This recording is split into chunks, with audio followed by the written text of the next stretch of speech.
अस्सलामु अलैकुम वरहमतुल्लाहि ताला वबरकातुहू। नाज़रीन इकराम, मैं आज आपके सामने एक मसला लेकर हाजिर हुआ हूँ और मैं उम्मीद करता हूँ कि आप तमामी हज़रात मेरे इस मसले को, मेरी बातों को आखिर तक सुनेंगे, समाअत करेंगे, क्योंकि मैं आज वो मसला आपके सामने पेश करने के लिए जा रहा हूँ कि जो हर किसी मुसलमान के लिए जिसका जानना बहुत ज़रूरी है। और बहुत सारे अहबाब, नौजवान इस चीज़ से गाफिल रहते हैं, यानी वज़ू करने का तरीक़ा, कि वज़ू कैसे किया जाए, वज़ू के अंदर क्या क्या सुन्नतें हैं, कितने फ़राइज़ हैं और किस अंदाज में मुकम्मल कामिल वज़ू किया जाए। बहुत सारे अहबाब जानते नहीं हैं, उन्हें मालूम नहीं है वज़ू करने का तरीक़ा। तो मैं आज आपके सामने इस वीडियो के ज़रिए से आपको वज़ू करने का मुकम्मल तरीक़ा बताऊंगा। इसलिए आप तमामी नाज़रीन कराम मेरी इस वीडियो को आखिर तक देखें।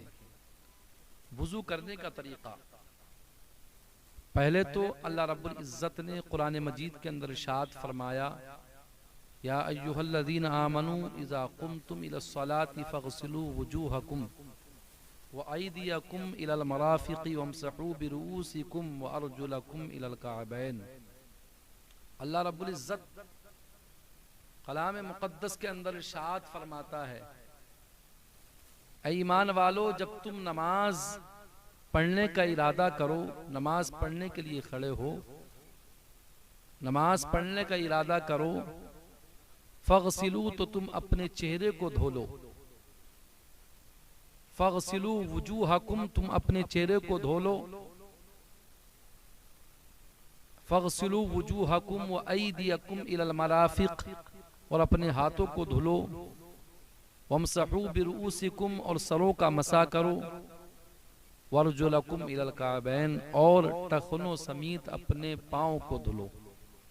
अल्लाह रब्बुल इज़्ज़त ने इस आयत मुबारका के ज़रिए से हमें वज़ू करने का हुक्म फरमाया है कि नमाज पढ़ने का इरादा करने से पहले हमें वज़ू मुकम्मल करना है।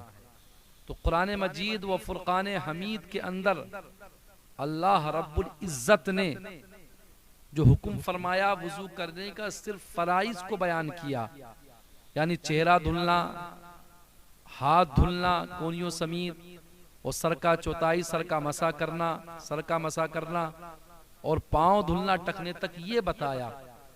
लेकिन जो मुकम्मल वज़ू करने का तरीक़ा है वो कुरान मजीद के अंदर नहीं, बल्कि हमें अल्लाह के रसूल सल्लल्लाहु अलैहि वसल्लम की बारगाह में पहुंचना पड़ेगा।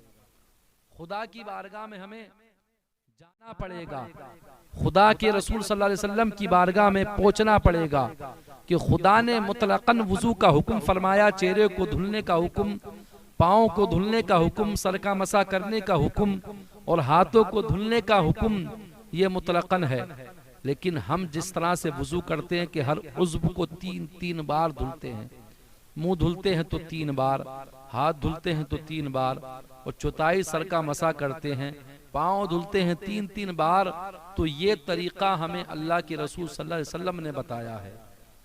तो वज़ू करना नमाज से पहले हमारे लिए ज़रूरी है, और वज़ू मुकम्मल होगा तभी हमारी इबादत खुदा की बारगाह में काबिल कबूल होगी।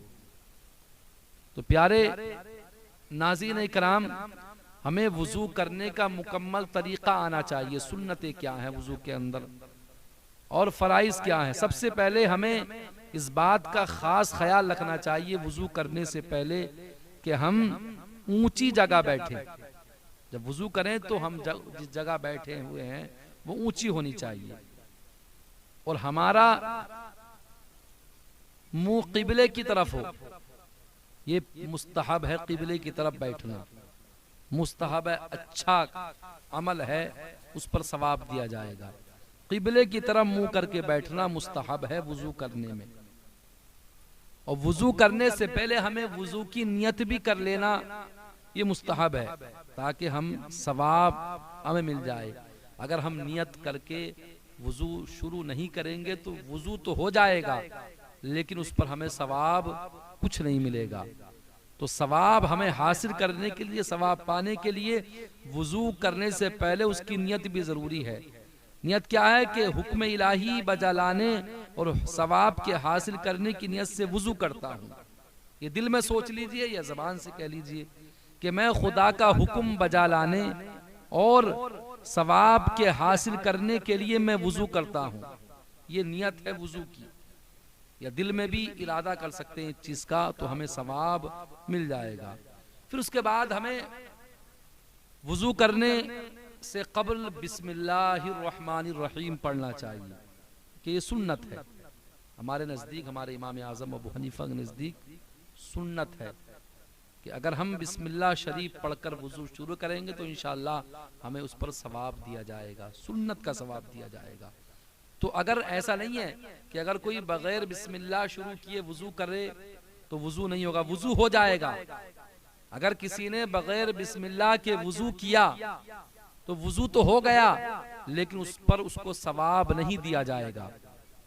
तो हज़रात, वजू से पहले बिस्मिल्लाह पढ़ना सुन्नत है। अगर फर्ज होती तो अब सुन्नत अदा हम करते हैं या हम छोड़ते हैं, तो करेंगे तो सवाब, लेकिन आदत बनाएंगे छोड़ने की तो गुनाहगार भी होंगे। तो इसलिए वजू से पहले बिस्मिल्लाह पढ़ना क्या है, सुन्नत है। और ये भी कर सकते हैं कि हो सके तो इस बात को भी ये भी किया जा सकता है कि बिस्मिल्लाह ही वल्हम्दुलिल्लाह ही भी पढ़ सकते हैं वजू करने से पहले। इसका फायदा क्या होगा बिस्मिल्लाह ही वल्हम्दुलिल्लाह ही पढ़ने का, कि जब तक वजू बाकी रहेगा आपके नामाए अमाल में नेकियां लिखी जाती रहेंगी। इसका फायदा हमें ये होगा क्या, बिस्मिल्लाह ही वल्हम्दुलिल्लाह ही पढ़ने से, कि जब तक वजू रहेगा आपके नामाए अमाल में नेकियां लिखी जाती रहेंगी। अब हमें वजू शुरू हो गया, बिस्मिल्लाह पढ़ी हमने और वजू की स्टार्ट किया, तो अब हमें तीन मर्तबा हल उज़्व को धुलना है।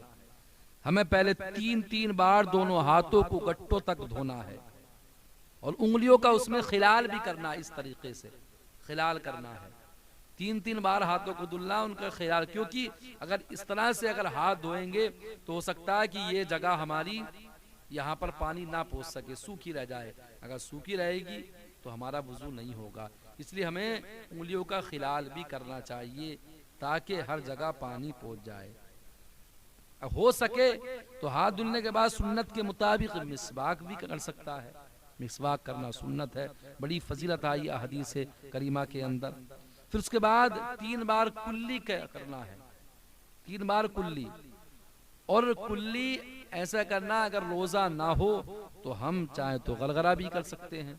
रोजा है तो अब रोजे की हालत में गलगला करने की इजाजत नहीं है, वरना तो रोजा टूट जाएगा। फिर उसके बाद 3 बार नाक में पानी चढ़ाना है और पानी चढ़ाते ही नाक साफ भी करना है और नरम हड्डी तक नाक की पानी चढ़ाना है। और रोजा ना हो तो नाक की जड़ तक पानी पहुंचाइए और उल्टे हाथ की छोटी उंगली से नाक साफ करनी चाहिए। उल्टे हाथ की जो छोटी उंगली, इससे नाक साफ करनी चाहिए, दूसरी उंगली से नहीं साफ, बल्कि छोटी उंगली से, उल्टे हाथ की, वो भी नाक साफ करनी चाहिए। फिर 3 बार चेहरे को इस तरह धोए कि पेशानी की जड़ से ठोड़ी तक और एक कान की लो से दूसरे कान की लो तक पानी बह जाए। चेहरे को 3 बार, 1 बार धोना फर्ज है, 3 बार धुलना सुन्नत है। तो सुन्नत की हिकमत ये होगी कि जब हम वजू को सुन्नत के एतबार से अदा करेंगे, मुकम्मल अदा करेंगे, तो अब हमें सुन्नतों का भी सवाब मिलेगा और उसमें फर्ज भी हमारा अदा हो जाएगा। तो 3 बार हमें चेहरे को इस तरह धुलना है कि पेशानी की जड़ से लेकर, जहां से पेशानी के बाल स्टार्ट होते हैं वहां से लेकर ठोड़ी तक और एक कान की लो से लेकर दूसरे कान की लो तक ये चेहरा है, इसको मुकम्मल धोना है, कोई जगह सूखी न रह जाए।